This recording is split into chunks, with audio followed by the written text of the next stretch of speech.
What up, y'all? You're listening to Sports Talk with Tropp, and I'm your host, Katie Tropp. Well, it has been quite the week of baseball. We are closing in on the playoffs, and we just had us a hell of a series between the Atlanta Braves and the Dodgers with huge playoff implications. So let's get into it because we had a lot going on this week. Let's begin with Monday. The Chicago Cubs had a game against the Arizona Cardinals. Arizona Cardinals? What the fuck? I got football on the brain. Arizona Diamondbacks. And they got the win 7-0, but it was a big game from their pitcher, Kevin Gausman, who they traded for at the trade deadline. He pitched 7 innings pitched with 6 strikeouts. Conforto, who's another dude who they picked up in the offseason, he's been having a great year. He went 3 for 3 with a home run and 2 RBI.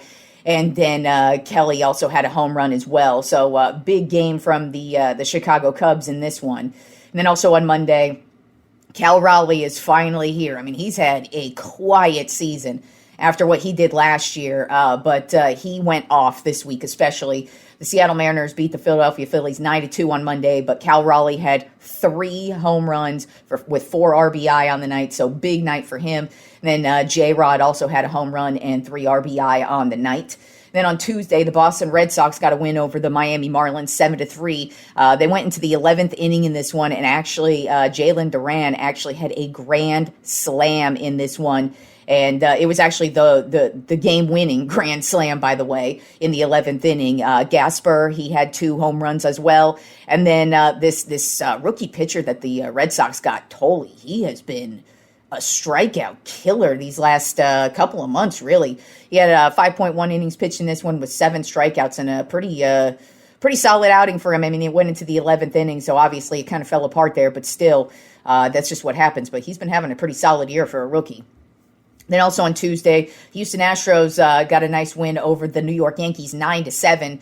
Yordan Alvarez continuing his Triple Crown season. He is the king right now he's leading home runs, batting average, RBI. So he's well on his way to that Triple Crown, but he had a go-ahead triple in the 8th inning in this one against the Yankees. And then Diaz also had 2 home runs as well in a solid win for the Astros. Then also on Tuesday, the Atlanta Braves. This is when they started the series against the Dodgers. They got a close win, 4-3 over the Dodgers in this one. Ozzie Albies had the go-ahead single in the 8th inning, I believe it was. But this series is it could potentially have some playoff implications down the line, because right now the Braves and the Dodgers are kind of going back and forth with this second place, the number 2 seed right now. I mean, the Brewers right now, they're the number 1 overall seed. But if there's a tiebreaker, right now the Braves actually own the tiebreaker against the Dodgers in this one. But in Tuesday's game, like I said, Albies hit the go-ahead single, and they got the win in that one. And then also on Tuesday night, Cal Raleigh continued his home run domination with a win over the Seattle Mariners, win over the Phillies 4-1. Raleigh had a home run, and then their starting pitcher, Kirby, went 7.2 innings with 9 strikeouts.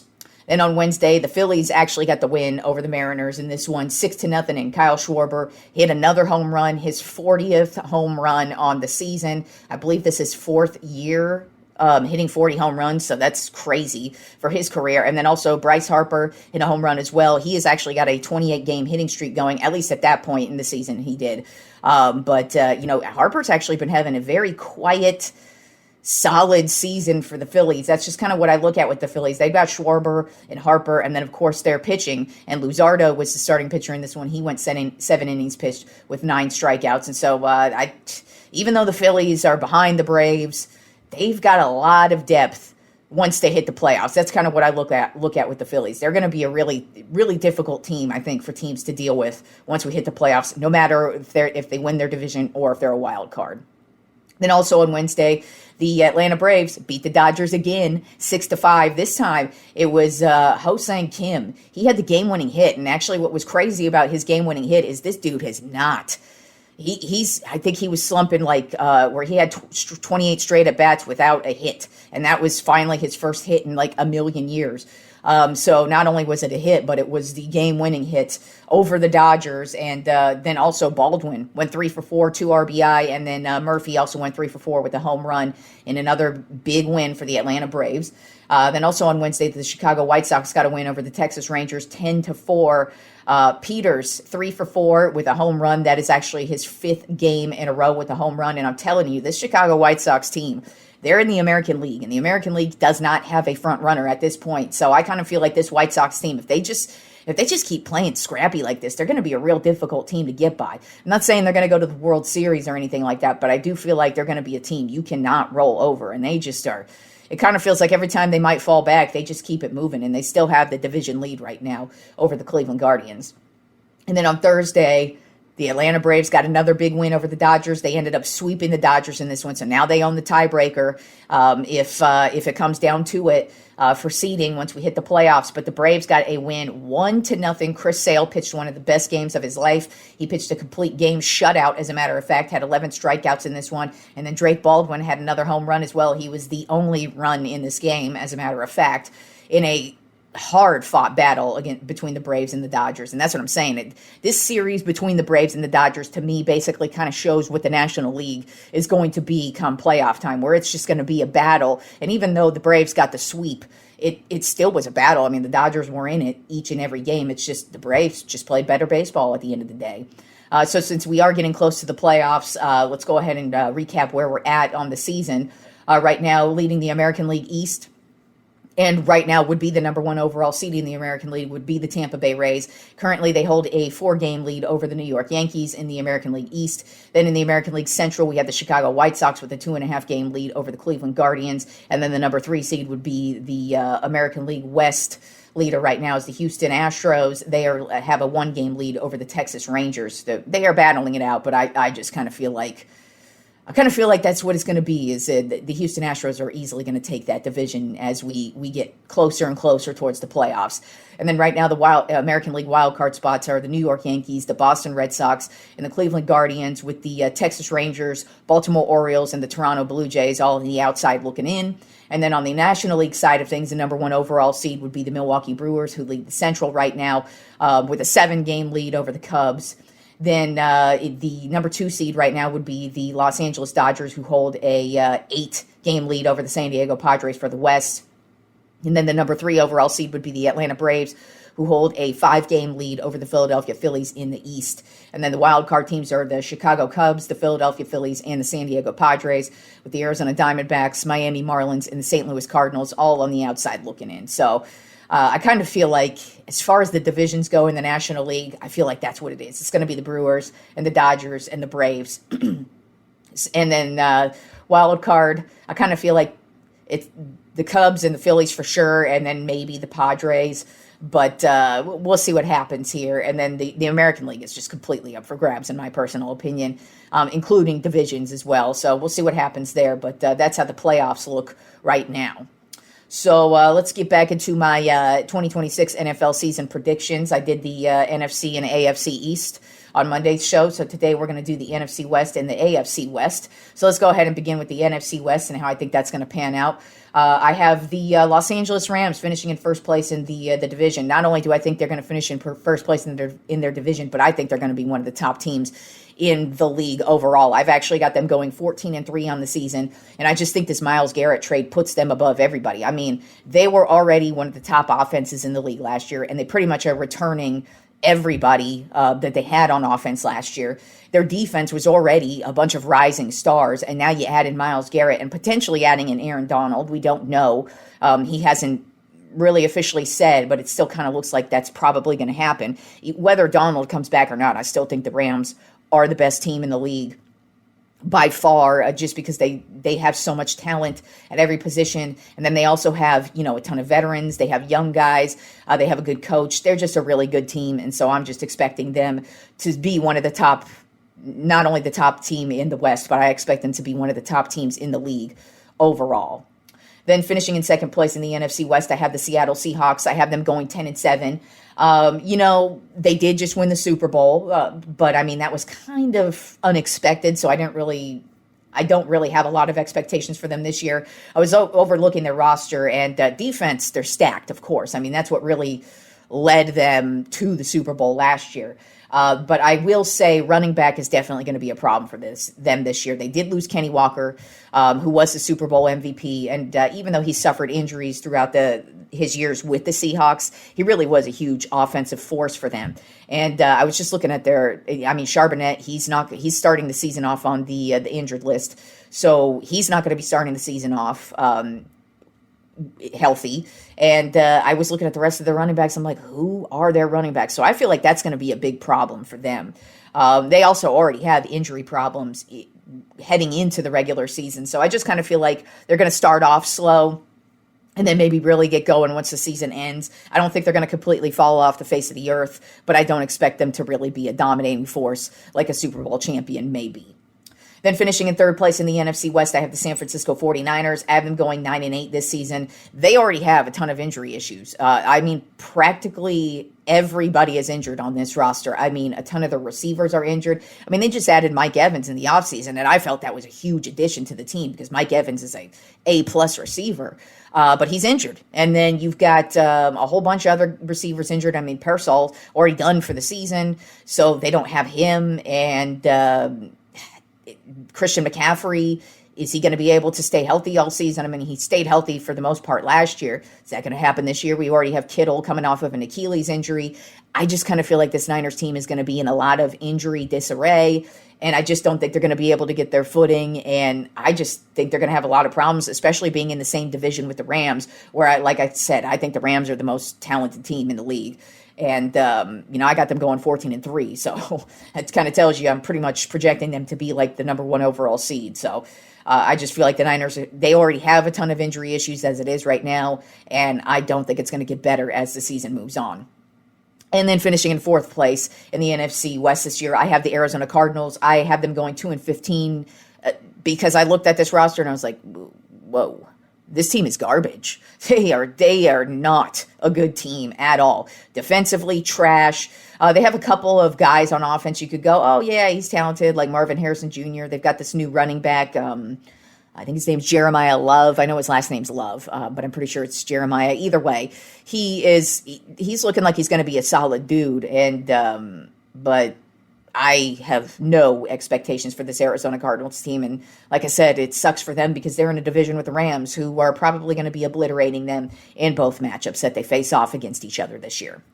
Then moving on to the AFC West, I think this is going to be a real difficult division. I think these teams are going to beat each other up.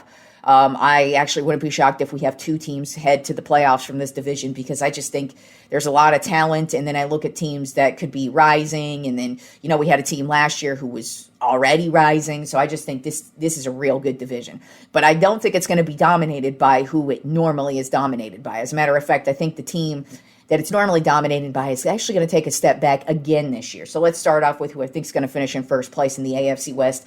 I have the Denver Broncos finishing in first. I have them going 11-6 though, because like I said, I think this division is going to beat each other up. I do worry about them at the running back position. I don't really think they have a standout running back at this point, but hey, who knows? Maybe it could develop as the season wears on. I do think they're going to be led by the defense as they were last year.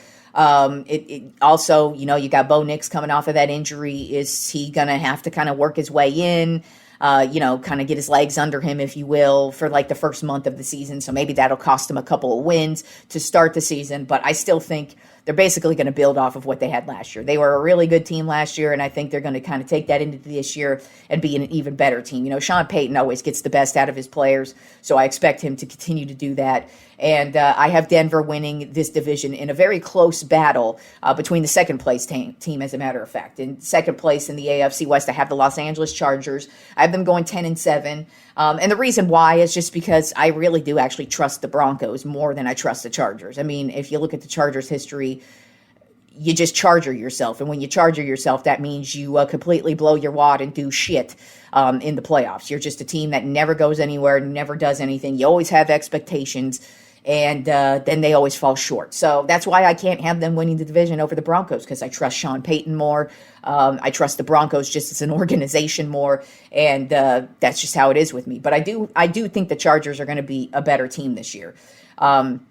I think Justin Herbert's only going to get better with another year as Harbaugh as his coach. I will say, of course, they have offensive line issues yet again. Unfortunately, they signed Tyler Biadasz in the offseason as their center, and then he got injured in training camp, and he's out for the season. So, unfortunately, they tried to bolster their offensive line, but already starting off the season with injuries, just not a good thing. And they are kind of weak at the running back position. I don't really see a lot of talent at the running back position just yet. Maybe some guy will show out.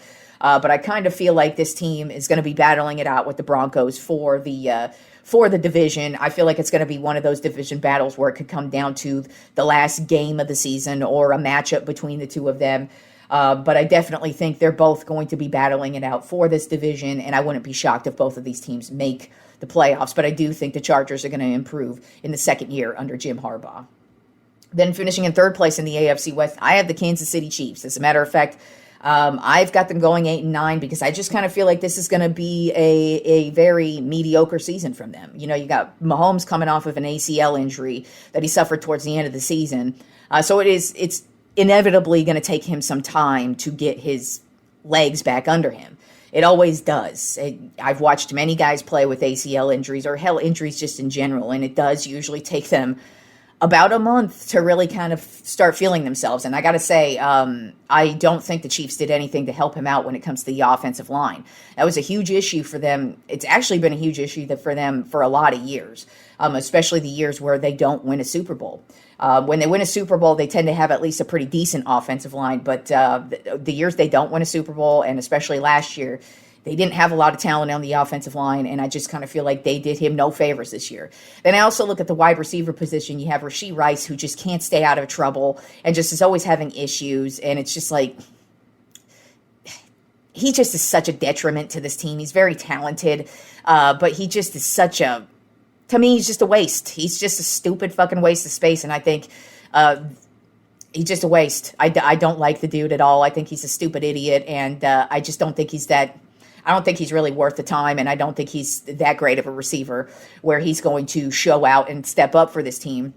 Then, of course, you have Xavier Worthy, who is a very good and a very talented receiver, but I don't think he's the number one guy. I think he's the Swiss Army knife guy who you could go to when you need like check downs or to make a big like third down play or even a big deep downfield play. But I don't think he's a number one receiver, and I think they are still missing that number one receiver on the offensive side of the ball. And then you look at their defense, and they have a very, very weak secondary headed into this season. So I just kind of feel like it's going to be a struggle season for the Chiefs. I don't think it's going to be anything that their fans or them are used to, but I just don't think it's going to be a good year for them. And I don't even really think they're going to be in the playoff hunt for the most part. I do have them going 8-9, like I said, so that's not the worst record that you can have, but I just don't think they're going to be this crazy great team that we're used to seeing. I think it's going to be kind of a struggle season, mostly because they didn't do anything to help Patrick Mahomes in that offensive line, and they really didn't get him a lot of talent either. I like Kenny Walker. They got him at the running back position, but he's also a very injury-prone guy, and he's not going to get really far without a decent offensive line. I mean, the Seattle Seahawks offensive line is actually pretty solid. The Kansas City Chiefs offensive line is trash, and I think it's going to be pretty difficult for Kenny Walker to really even have as an explosive year as he did with the Seattle Seahawks, because it's a different offensive line down here in Kansas City. And then rounding out the AFC West, I have the Las Vegas Raiders. I have them going 3-14 this year, so as you could tell, I don't have them improving much over last year. Their only talent on this team is their running back, Ashton Janty, and their defensive end, Max Crosby. And, I mean, Max Crosby, to me, is probably going to be on the trading block all the way up until the trade deadline this year. I kind of feel like every week we're going to be hearing about him getting moved, and I wouldn't be shocked if he eventually does get moved, because I don't see the Raiders having a good year. They have a terrible roster. This Mendoza guy, it's so hilarious. Like, everybody puts all these high expectations on all these rookies, and this guy comes out and has like 2 interceptions to start both of these games that he's played. And yes, I know it's only preseason, but it always makes me laugh when people put all these huge expectations on rookies and then they go and shit the bed in preseason games. And I'm like, what did you expect? They're a rookie. But I didn't expect him to be their Lord and Savior for the Raiders, because the Raiders need a lot of work. And they don't have a lot of talent, and they need a lot of work at a lot of positions. That's why I'm feeling like this Max Crosby trade is going to happen at some point in the season because they're not going to be a good team and they're going to need some help. They're obviously going to get themselves another nice high draft pick like they had last year or like they normally have. It kind of feels like every year. But I just feel like all we're going to hear about with the Raiders this year is when is Max Crosby going to get traded, because he's great. He's going to give them a lot of great value for sure, whoever may want to trade for him. It's at some point in the season. But I feel like that's all the Raiders got this year is when will Max Crosby get traded, because I feel like it's going to be another trash can year for the trash can Raiders. And we have college football, y'all. Next week, we will be talking college fucking football. And then 2 weeks, pro football. So enjoy the weekend of sports and get ready for it, because we got us a whole lot of sports on tap beginning next week. So I will talk to you fools on Monday.